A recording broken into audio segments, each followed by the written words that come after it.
డబ్బు, అనారోగ్యం, ఉద్యోగం, వ్యాపారం, అప్పులతో బాధపడుతున్నారా? మీకోసమే లాంచ్ యువర్ ఫ్యూచర్ ప్రోగ్రామ్.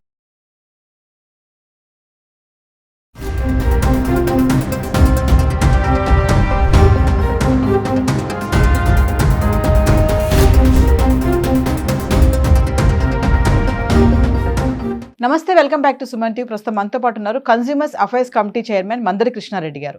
నమస్తే సార్. నమస్తే అమ్మా. సార్, అహ్మదాబాద్ ప్లేన్ క్రాష్ గురించి మనం మాట్లాడుకుంటున్నాము. అది ఇంకా డెడ్ బాడీస్ ఇంకా చాలా బయటకు రావాల్సి ఉంది. ఈ లోపే మళ్ళీ ఏంటంటే అహ్మదాబాద్ టు లండన్కి మరొక ఫ్లైట్ తీసుకొచ్చారు. అంటే వేరే ఆ ప్లేస్లోనే AI-159 అనేది. అది అసలు ఇంకా గాల్లోకి ఎగరక ముందే సాంకేతిక సమస్యలు వచ్చాయని చెప్పేసి అంటున్నారు. మరి అందులో ఉన్న ప్రయాణికులు కొంచెం భయపడ్డారు, ఎందుకంటే ఇన్సిడెంట్ జరిగింది కాబట్టి.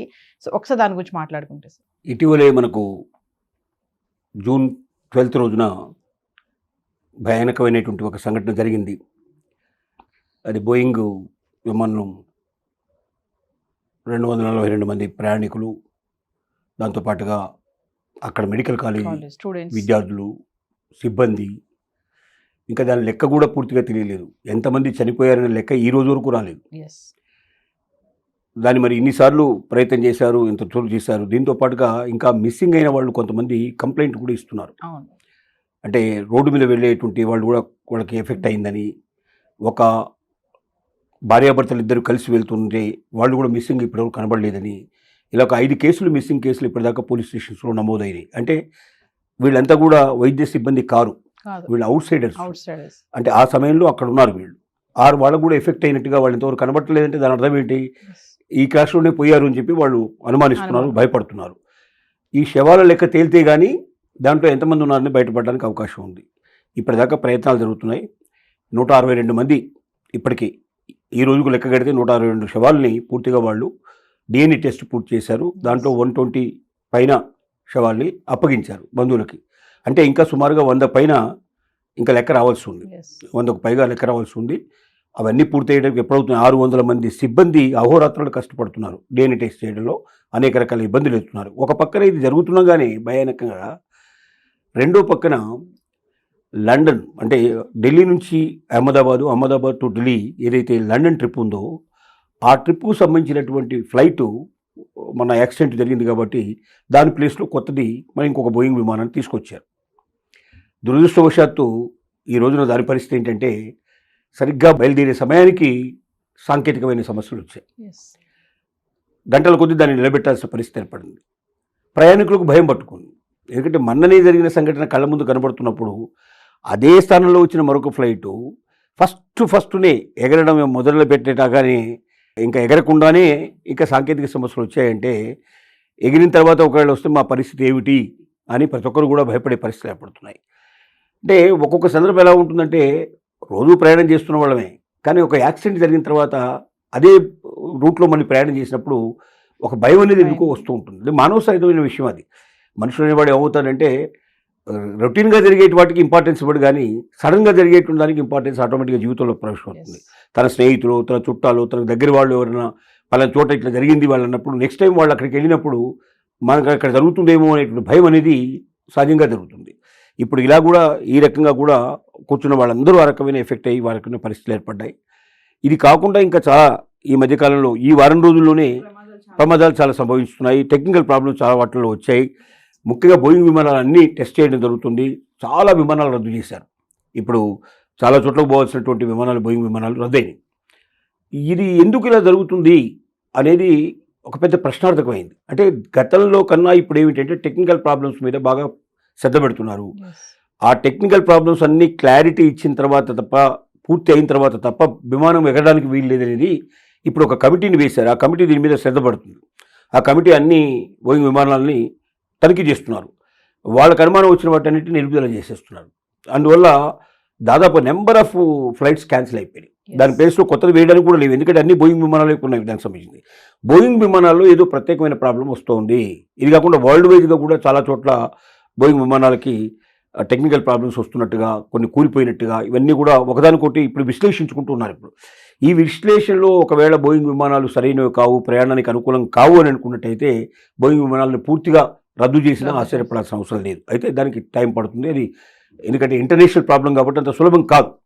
ఏది ఏమైనప్పటికీ భారతదేశ పరిస్థితి ఇప్పుడు ఎలా ఉంది అంటే విమాన ప్రయాణం చేయాలంటే భయపడే పరిస్థితి పడింది. ఇంకో దీనికి తోడుగా ఈ వారంలో చూసుకున్నట్టయితే దాదాపుగా 5.9% సుమారుగా ప్రయాణికులు తగ్గిపోయారు.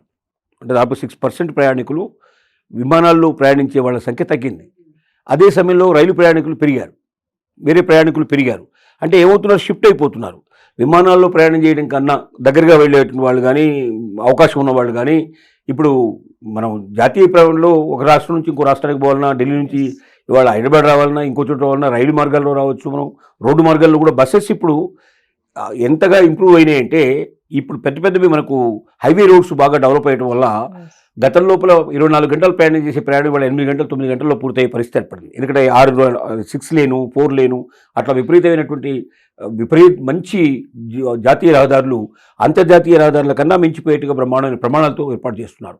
కాబట్టి ప్రయాణం చేసే అవకాశం ఉన్నప్పుడు సేఫ్గా మన కారులో మనం ప్రయాణం చేయొచ్చు కదా, లేకపోతే మనం దీనికన్నా ట్రైన్ ప్రయాణం మనం ఎంచుకోవచ్చు కదా. ట్రైన్లో మనం ఏసీ ఫస్ట్ క్లాస్ తీసుకున్నట్టయితే ఫ్లైట్లో ప్రయాణం చేసినట్టు ఉంటుంది, హాయిగా నిద్రపోతూ కూడా ప్రయాణం చేసే అవకాశం ఉంటుంది. ఇంకొంచెం ఎక్కువ టైం తీసుకుంటుంది.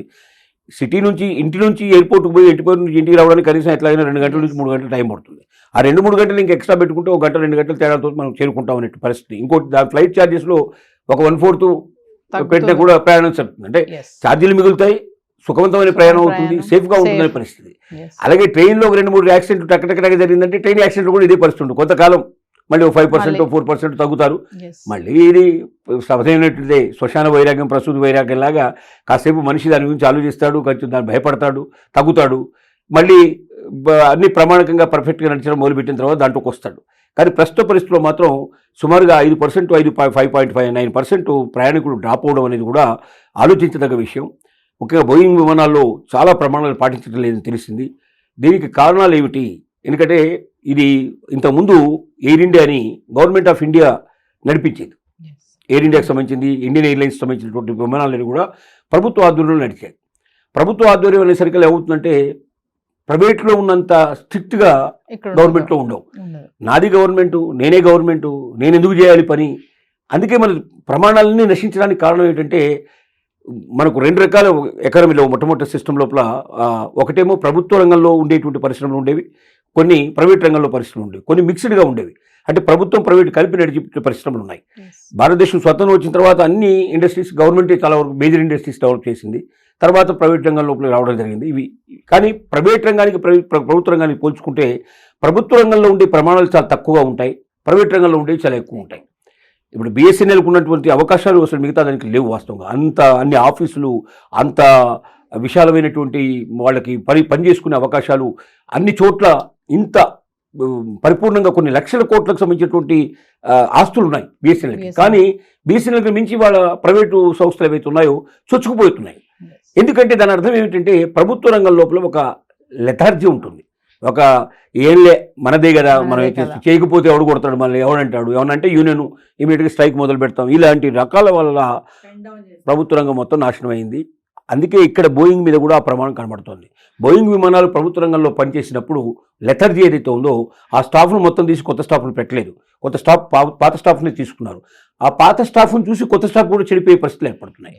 కాబట్టి దీన్ని పూర్తిగా అన్ని రకాలుగా కూడా దీన్ని ఎక్కడెక్కడ లెథర్జీ ఉందో మొత్తం తీసేసి ప్రతి టెక్నికల్ ప్రాబ్లమ్ని సాల్వ్ చేసుకుంటూ ప్రమాణాలన్నీ కరెక్ట్గా 283 ప్రమాణాలు పూర్తి కావాలట. అంటే ప్రతి విమానం ఎగరాలంటే 283 ప్రమాణాలు మొత్తం చెక్ చేయాలి. కానీ వీళ్ళు 283 చేయిస్తున్నారా లేదని డౌట్ అవుతుంది. కొన్ని దాన్ని తప్పించేస్తున్నారు, వాటి గురించి పెద్ద పట్టించుకోవడం లేదు. ఆ పట్టించుకోనటువంటి ఏ ఒక్కటైనా కూడా, ఎందుకంటే గాలిలో ప్రాణాలు గాలిలోనే కలిసిపోయే పరిస్థితులు ఏర్పడతాయి. దానికి ఉదాహరణ మనం చూసినటువంటి సంఘటనే. కాబట్టి ముఖ్యంగా భూమి మీద ప్రయాణం చేసే దానికి కనీసం ఎక్కువ మంది బతికే అవకాశాలు ఉంటాయి. కానీ మనకు ఆకాశంలో ప్రయాణం చేసే దాంట్లో అసలు మొత్తం బ్రతకడానికి ఛాన్సెస్ తక్కువ ఉంటాయి. కాబట్టి ఇంత డబ్బిచ్చి కాస్ట్లీ లైఫ్ అయితే ఇప్పుడు ప్రయాణం లోపల విమాన ఛార్జీలు విపరీతంగా ఉంటాయి. ఒక లండన్ పోయి రావాలంటే కనీసం ₹1,00,000 పైనే ఉంటుంది, కానీ టికెట్ అందుకని తక్కువ ఉండదు. అంటే ₹1,00,000 వెచ్చించి ప్రాణాలు తీసుకుంటున్నారు అనమాట. అంటే డబ్బులు ఇచ్చి ప్రాణం వాళ్ళ ప్రాణాలు వాళ్ళు పోగొట్టుకోవడానికి డబ్బులు ఇవ్వాల్సిన పరిస్థితి ఏర్పడుతుంది. కానీ జాగ్రత్తగా ఉండాలి. తప్పనిసరిగా ఒక బోయింగ్ విమానాలనే కాదు, మిగతా విమానాల్లో కూడా 1కి 4 సార్లు ప్రమాణాలు పాటిస్తున్నారు. లేదా ప్రమాణం పాటించిన వాళ్ళకి ఎట్లాంటి శిక్షలు ఉండాలంటే మళ్ళీ జీవితంలో ఇంకా కూడా ఆ శిక్ష చూసిన తర్వాత మళ్ళీ తప్పు చేయడానికి భయపడే పరిస్థితులు ఉండాలి. అప్పుడే ముఖ్యంగా మన న్యాయ వ్యవస్థలో కూడా చాలా లోపాలు ఉన్నాయి. ఈ లోపాలు సవరించకపోవడం వల్ల ఒక్కొక్క కేసు 10 ఏళ్ళు 15 ఏళ్ళు 20 ఏళ్ళు తీసుకోవడం వల్ల ఈ లోపల వాళ్ళు బెయిల్ తీసుకొని బయటకు వచ్చేసేసి మహారాజులాగా డిగ్నిఫైడ్గా బతకడం అనేది మొదలుపెట్టిన తర్వాత ఏముందిలే మనకు కూడా కాస్త 4 రోజులు మనం జైల్లో ఉంటే బెయిల్ వచ్చేస్తుంది బయటకు వచ్చేస్తామన్న భయం లేని పరిస్థితులు ఏర్పడ్డాయి. వీటన్నిటినీ సరి చేసుకొని మన రాజ్యాంగాన్ని కూడా మనం సరి చేసుకొని శిక్షలు చాలా గట్టిగా కఠినంగా ఉండే పరిస్థితి ఉంటే తప్పనిసరిగా ప్రతి ఒక్కరు భయపడతారు, ప్రతి ఒక్కరు తమ డ్యూటీని సక్రమంగా నిర్వహిస్తారు. అప్పుడు మాత్రమే మన ప్రాణాలకు రక్షణ ఉంటుందని ఈ బోయింగ్ విమానాలు మనకు నిరూపిస్తున్నాయి. Thank you sir.